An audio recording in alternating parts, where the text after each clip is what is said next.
Fan following আছে এখানে। দেখো একবার দেখাও, ওইদিকে দেখাও। এমন ভাবে আমার দিকে দেখাই যেমন বনমানুষ বডি। क्या बोला तूने? এখানে সেরা ডায়লগ ওই ডায়লগটা আপনার মুখ থেকে একটু শুনতে। রে চম্পা চামেলে ঢ্যামনা রঘু, চল ঢোল বাজা রে ঢোল বাজা। দারুণ দারুণ দারুণ। ঠিক আছে, থ্যাংক ইউ। খুব খুব খুব হ্যাঁ চা ঠিক আছে চা। कोई बात नहीं, हम तो चूतिए हैं। মানে খুব ভালো লাগছে যে আমার একটা ভাইয়ের সঙ্গে দেখা হয়েছে, আমার ফ্যান মোটে। খুবই ছোট্ট একটা আমি ক্রিয়েটার, তাও আসে পরে বললো ভাই দেখা করবো। আমি তাই ভাইয়ের সঙ্গে দেখা করছি। আমাদের কমিটি মেম্বার ভালপুরিয়া গ্রামের, বাকিরা দাদারাও আছে। ধন্যবাদ সবাই, দাদাদের মতন ভাইয়ের মতন সব গ্রামেরই ছিল আমরা। দাদা ভাই সবাই মিলে যাত্রা দেখবো আজকে, আর ব্লগটা আসবে, তোমরা সবাই দেখবে নামের যাত্রা। আমাদের হিরো আমাদের অগ্নিদার কাছ থেকে একটু জিজ্ঞেস করবো একটা ডায়লগ স্যার। সাসপেন্স নয় ব্যাপারটা, যে একটা মুখস্থ করে এটা কোনো সাসপেন্স নয়, শুধু ভিডিওটি দেখতে এসেছে আর দেখে যাবে। মোদির কাছে রিকোয়েস্ট, যদি ভিডিওটা দেখো তো ডিভোর্সের পেপারটা জোগাড় করে রাখো। ফোন করলে বলি জানছি কি এক্সপিরিয়েন্স ভোগ করা জানিস তো তুই কেনা হলে गजब टूपीबाज आदमी हो।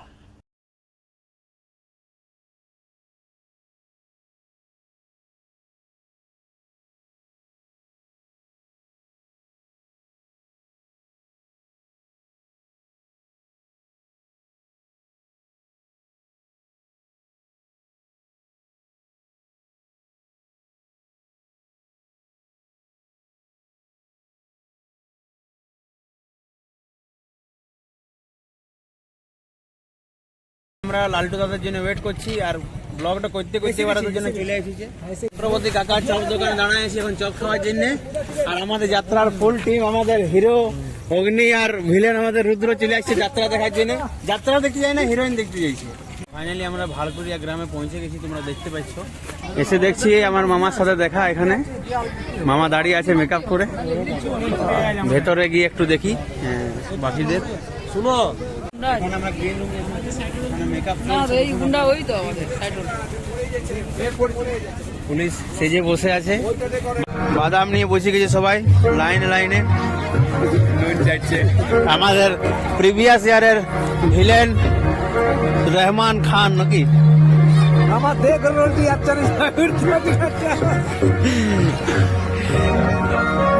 আমি টুপির ভিতরে বাদাম ঢুকাই নিয়েছি।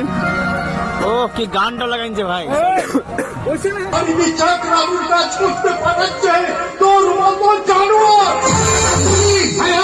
আমি বুঝছি, আমি সিগারেটের প্যাকেটে গায়ে লেখা থাকে সিগারেট খাওয়া স্বাস্থ্যের পক্ষে ক্ষতিকর।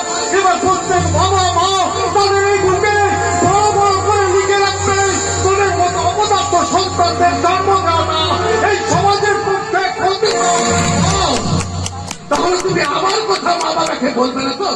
ঠিক আছে, এই বাড়ি থেকে চললাম, কারণ তুমিও জেনে রেখেছো টাকা। বাবাকে বাড়িতে থাকতে গেলে দিতে হবে টাকা, তারা যদি দিতে পারে ওই সব কটাকে কিন্তু এই বাড়ি থেকে খাট ধাক্কা দিয়ে বের করে কথাটায় বলে দিয়ে গেলাম। পৃথিবীর মানুষগুলো কেন যত বদলে যাচ্ছে আমি কিছুতে কিছু বুঝতে পারছি না, কিছুতে কিছু বুঝতে পারছি না। বিদেশি শিক্ষায় শিক্ষিত আজ স্বদেশী মানুষগুলো মুদ্রাস্ফীতি আর মূল্য বৃদ্ধি এখন আকাশ ছিল। ফুটবল আর কাবাডি খেলা খেলে না কিশোরগুলো, আবেশের বসে তাই তো হাতে মদের বোতলেরও। মানুষগুলো সব মানুষ, তবু সত্য সিন্ডিকেটের ভিড় সন্তানকে মানুষ করতে বাবা ফেলে গেল ঘাম।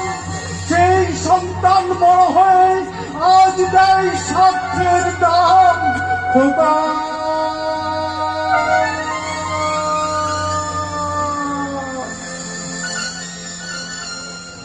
যে মা তোকে জন্ম দিল, দুধ খাওয়ালো বুক থেকে, সে মায়ের খাবার জোটে না, ছেলের খাবার আসে হোটেল থেকে। পৃথিবীতে আজ ফাটল ধরেছে, চোখের জলটা জ্বলছে করে।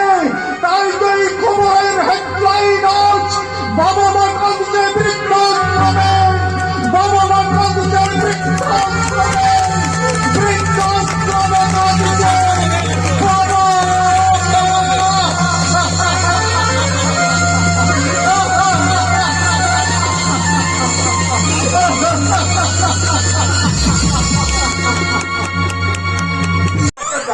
তা হ্যাঁ রে, তুই ওকে তোর মনের কথাটা জানিয়েছিস?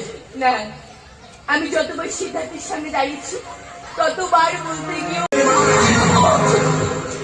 সেদিকে বলছে আর দেরি করিস না, যত তাড়াতাড়ি পারিস তোর ভালোবাসার কথাটা তুই সিদ্ধার্থকে জানিয়ে দে। জানিয়ে দেবো ডাক্তারবাবু, জানিয়ে দেবো। আমি যত তাড়াতাড়ি পারি আমি আমার মনের কথা আমার সিদ্ধার্থকে জানিয়ে দেবো ডাক্তারবাবু। আমি একদম দেরি করবো না ডাক্তারবাবু, আমি একদম দেরি করবো না। তাহলে তোকে আর বিয়ের কথা ভাবতে হবে না। আমি নিজে দাঁড়িয়ে থেকে তোর বিয়ের আয়োজন করবো, কোনো কিছুর অভাব রাখবো না। শুধু সিঁদুর আদি হলে ওই মন্দির থেকে ঠাকুর মশাইকে ধরে আনতে হবে।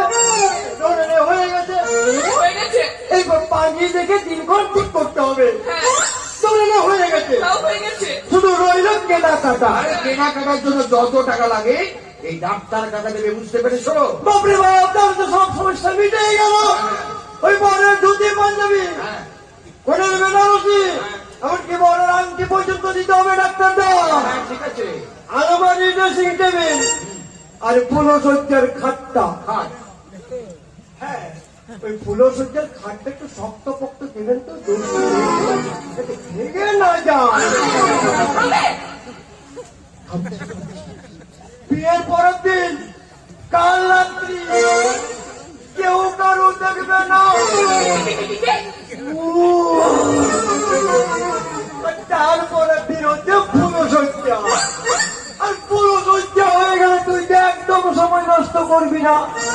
ওই 10 মাস 10 দিন না ঘুরতে ঘুরতে তুই একেবারে বাচ্চার মা হয়ে যাবি। বলে কয় গো দিদি কাজ হলো গো, কাজ হলো। ছেলে হোক মেয়ে করে ছেলে। বলে রে চম্পা চামলে ঢ্যামনা রোগো, চল ঢোল বাজা রে, ঢোল বাজা।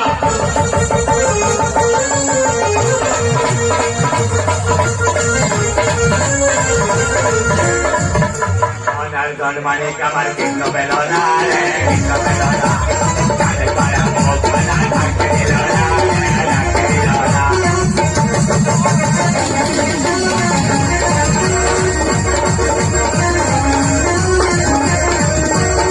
বলে রে ঢামনা থাম না রে, কত নাচাবে রে, কত নাচাবে? বলি কই গরিবের কর্তাকে ডাকো, 1000 টাকা এক ভরি কানে দোল আর একটা শাড়ি না পেলে আমি কিন্তু বাচ্চাকে ফেরত দেবো না। হা গা হা।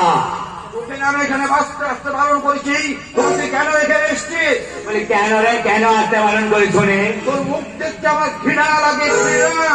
একদম ঠিক কথা বলেছি। হচ্ছিস কি একটা বিষাক্ত সাপ। তুই যেখানে যাবি না একবারে বাতাসের মধ্যে বিষ মিশিয়ে দিচ্ছিস। খাল পোকা রে, খাল পোকা। তাই তো সেই গরিবের ঘরে গাছ আর বড় লোকের ঘরে গাছ বংশ বিস্তার করবে। তাই তো বলছি রে দাদা, বেশি বাড়াবাড়ি করিস না রে, নইলে পচা ডবাই তোকে চুপিয়ে তোর থেকে আমি বাচ্চা আটকে দেবো। হ্যাঁ হ্যাঁ।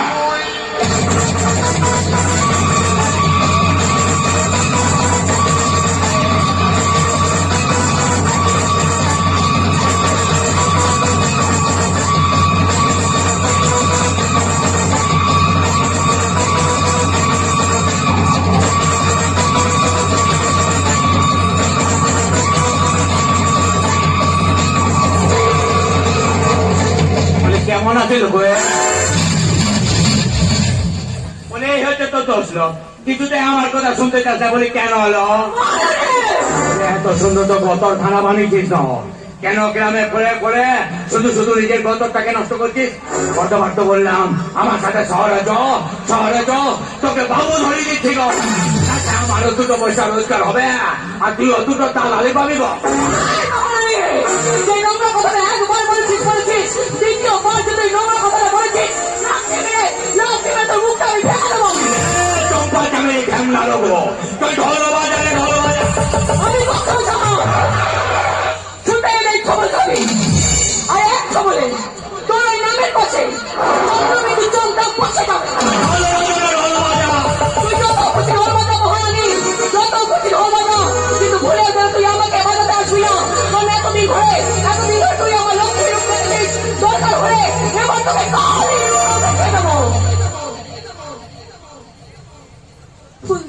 চল চলি কাজের বলে সব ভুলি। চলি গো ডাক্তার বাবু, আমার এবার দেরি হয়ে যাচ্ছে। ঠিক আছে ঠিক আছে বলে অকর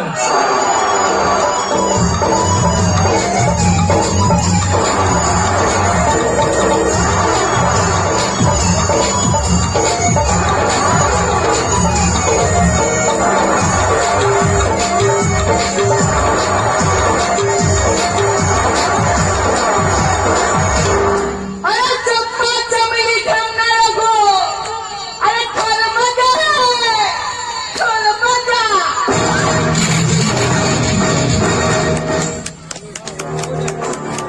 কাকাতুয়া কথা বলে জানতাম, এখন দেখছি আমার ওই কোয়েল পাখিও কথা বলতে শিখেছে।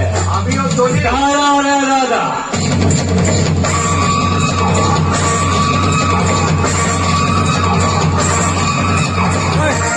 বলে যে কথাটা বলার জন্য এলাম সেই কথাটা দেখার বলা হয়নি রে। কি বলবি বল? ভাইরে, আজকের এই দিনটার জন্য দেখার জন্য যে আমি দিন করে অপেক্ষা করছিলাম রে ভাই। আমার আমার এই মেয়েটা বিদেশ থেকে লেখাপড়া শিখে আমার কাছে ফিরে আসবে। তুই তুই বাবার মেয়ের স্নেহের মাঝে প্রাচীন করে দিস না রে ভাই, প্রাচীন করে দিস না। নাহলে আমার এই হিরোইনটা একেবারে ফাঁকা হয়ে যাবে রে ভাই, একেবারে ফাঁকা হয়ে যাবে। আর সেই ফাঁকা জায়গাটায় আশ্রয় নেবে শুধু একটি বুক শূন্যতা রে ভাই, শুধু একটি বুক শূন্যতা, শুধু একটি বুক শূন্যতা।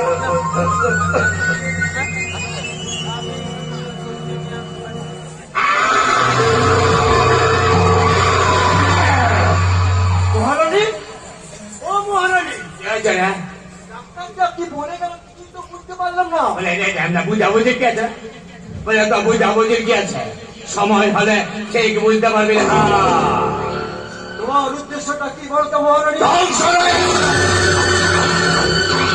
এই সমাজকে ধ্বংস করবো আমি আমি আমি নহর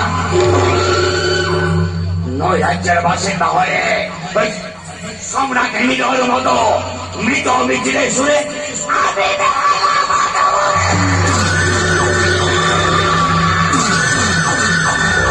আমি বল আমি শান্তির জগৎ থেকে অশান্তির মজা কলা মৃতদেহগুলোকে আমি করে করে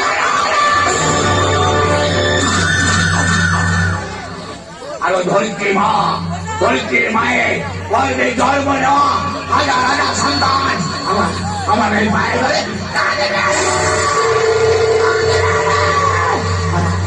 আমি তখন ওদের নাচা বলে এবারে হাত এ হাত থেকে হাত ও হাত থেকে নাচাবো রে নাচাবো রে চম্পা চামেলের ঝামনা দেবো চলো মাঝি ধরো বাজা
আপনি আমার জুতো পালিশ করবেন, তাছাড়া আপনাকে আমি মজুরি দেব, মানে টাকা।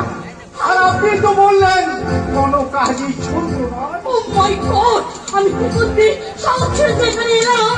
না না, তুমি ওদের কথা কিছু মনে করো না। আসলে ওরা আমাকে খুব ভালোবাসে তো। ওরা আমাকে রীতিমতো অপমান করেছে। এর থেকে তো আমার শহরে ভালো ছিল, সেখানে অন্তত আমার স্বাধীনতা ছিল। স্বাধীনতা, স্বাধীনতার কথাটার মানে বলছো দিদিমণি? শুধু তুমি কেন, এই বিশাল ভারতবর্ষের অনেকেই স্বাধীনতা কথাটার মানে বোঝে না।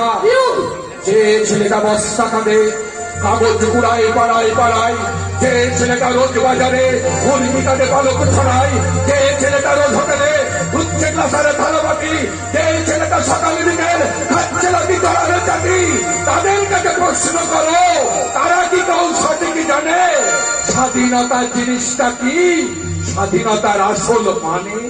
যে মেয়েটা ভোগ না হতে মায়ের সাথে যাচ্ছে কাজে, যে মেয়েগুলো পরের বাড়ির কাপড় কাচে, বাসন মাজে, স্বাধীনতার মানে বোঝে নীল আকাশের বন্ধু পাখি, স্বাধীনতার মানে বোঝে চাঁদ তারাদের পরায় রাখি। স্বাধীনতার মানে বুঝছি পাহাড়, সাগর, ঝর্ণা, নদী। স্বাধীনতার মানে বুঝছি বইছে বাতাস, নিরবধি। স্বাধীনতার সঠিক মানে কজন স্বজন শক্তি জানে, স্বাধীনতার মানে খোঁজো খাঁচা ভাঙা পাখির মনে। না, তোমার মতো একটা যুদ্ধ পাখিদের সন্তান, সেটা শুনে কি তুমি উপলব্ধি করতে পারবে? সেটা আমি যে তোমাকে খুব ভালোবাসি সিদ্ধার্থ, খুব ভালোবাসি, খুব ভালোবাসি। কোয়েল, আমিও তোমাকে ভীষণ ভালোবাসি কোয়েল। কিন্তু জানো, আমি কথাটা সাহস করে বলতে পারিনি। কারণ এই সমাজে লাল পাত্তা তুচ্ছ সবল মানুষের মতো আমি তো তুচ্ছ নই। তাই তুমি যদি আমাকে করলো না করো, আমি সব সহ্য করতে পারি, সব সহ্য করতে পারি। কারো করুণা আমি সহ্য করতে পারি না গো, কারো করুণা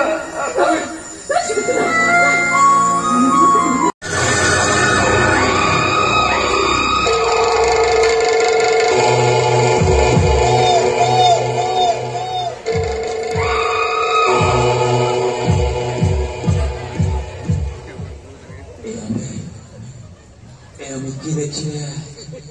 আমার আমার কোয়েল পাখি, আমার কোয়েল সোনা প্রেম করছে, প্রেম সুখের সুখের গতি চালাতে চাইছে। হবে না, আমি কিছুতেই হতে দেবো না। হবে ভর, এ গায়ে কারো জীবন আমি সুখ আসতে দেব না রে, ভেঙে দেব তোদের স্বপ্নে দেখা ওই ভালোবাসার মনে কর আমি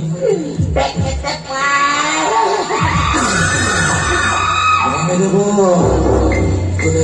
তোদের স্বপ্ন আমি ভেঙে দেবো রে চম্পা চাপে রেখে আমরা রোবো। চল মাগি ঢোল বাজারে, ঢোল বাজা।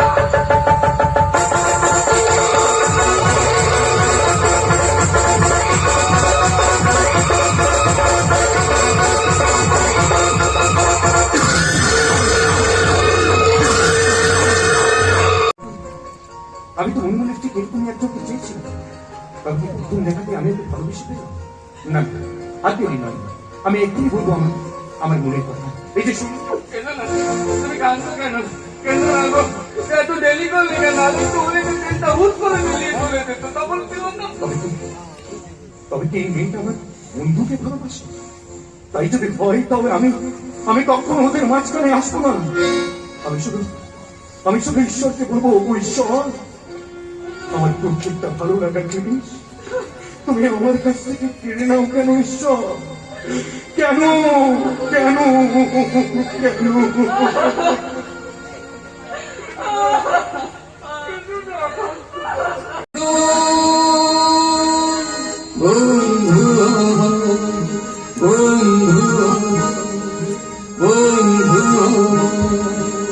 একটাই কথা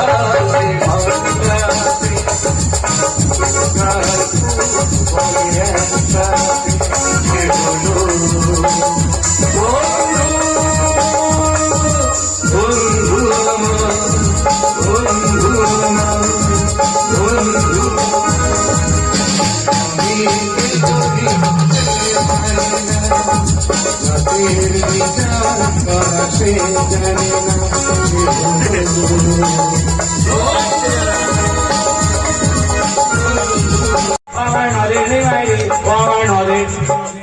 তোকে কি সুন্দর লাগছে একটা না কাজলের টিপ পরে যাতে খুব সুন্দর তা কারো নজর না লাগে ভালো চেহারা তার আগে আমি যে কথা জিজ্ঞেস করছি তার উত্তর দে। বল না রে ঘটনা বল আমাদের বাড়িতে দাঁড়িয়ে তুই কি করছিস? বল, ফিরো। মসজিদের বিশ্বমশাই কোথায় গেছেন? হারিয়ে গেছে হারিয়ে গেছেন? চলে গেছে কোথায় চলে গেছে? ভেঙে গেছে ভেঙে গেছে মানে?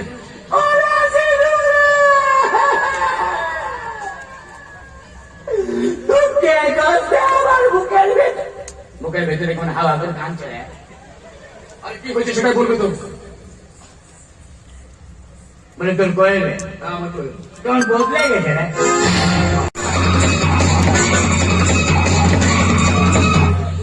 আর কেন সেজেছিলাম জানিস? তোর বাবা ও ডাক্তার সৌভাবে রাজ্যের জন্য সে সারা হারামে আমার কাছ থেকে আমার ভালোবাসা কেড়ে নিয়েছে। তাই আমি দেখাবো ওর ভালোবাসা হচ্ছিস তুই। তাই যদি আমি ওর কাছ থেকে তোকে কেড়ে নিই সে কতখানি কষ্ট পায়। বিশ্বাস কর, কেন আমি মহারানী সেজেছিলাম? তোর বাবা ও ডাক্তার সৌভাবে রাজ্যের জন্য। তুই তখন অনেক ছোট হ্যাঁ, তখন তোর অত জ্ঞান বোধ হয়নি। আমি এই গ্রামে একটা গ্রামে ছোট বাচ্চা মেয়েকে 6-7 বছর হবে তাকে আমি দর্শন করছি। তারপর মেয়েটা ওখানে মারা যায়। তোর বাবা ওই ডাক্তার শুভ ব্যানার্জি আর গ্রামবাসীকে নিয়ে থানায় যায়। থানায় গিয়ে পুলিশে খবর দেয়। পুলিশ আমাকে ধরার জন্য চেষ্টা করে।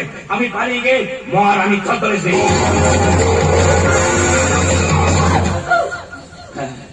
তারপর শুধুমাত্র ওই ডাক্তার শুভ ব্যানার্জির কাছে আমি আমার বদলা নেবো। তাই আবার ফিরে এসেছি মহারানীর ছদ্মবেশ নিয়ে, কারণ ও আমার কাছ থেকে আমার ভালোবাসা কেড়ে নিয়েছে। তাই আমিও দেখাবো ওর কাছ থেকে ওর ভালোবাসা কেড়ে নিলে ও কতখানি কষ্ট পায়। তোর বাপ, যে বাপটাকে তুই এত ভালোবাসিস, যে বাপটাকে খুব ভগবানের আসনে বসে রেখেছিস, সে বাপটা আসলে একটা পাক্কা শয়তান। হ্যাঁ, পাক্কা শয়তান। তোর মা ছিল না গর্ভধারিণী মা, তোর গর্ভধারিণী মা এই মন্দিরের চাকরি তোর বাবা ওই ডাক্তার শুভ ব্যানার্জি তোর মা এভাবে গলা টিপে এই মন্দিরের চাকরাতে খুন করে। না না না, তোমার কোনো কথা আমি বিশ্বাস করি না।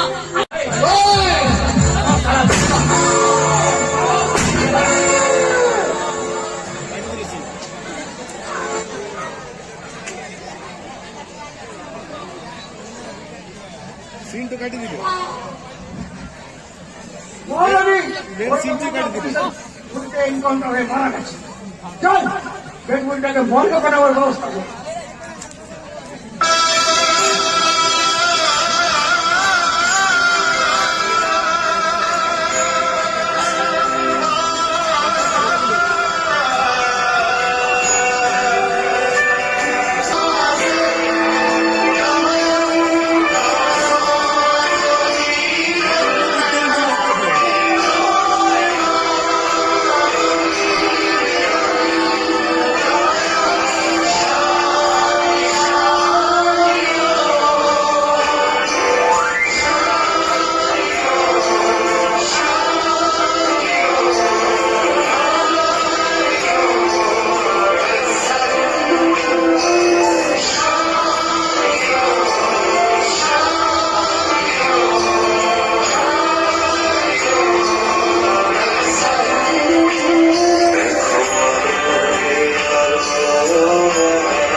এখানে শেষ হলো। আগামীকাল দেখুন শতাব্দীর সেরা শয়তান। আমরা কাল 7:30 শুরু করবো।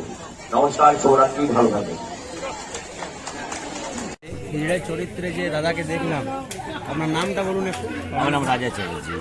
আর খুবই দুর্দান্ত একটা অভিনয়, অসম্ভব যাত্রা ভালো যাকে বলে। একটাও পাবলিক উঠে যায়নি এখান থেকে। খুব ভালো লাগলো। আমাদের পুরো ভিডিওটা আপলোড করতে পারবো না, যেহেতু দাদার নির্দেশ আছে এখানে যে ভিডিওটা আপলোড করা যাবে না।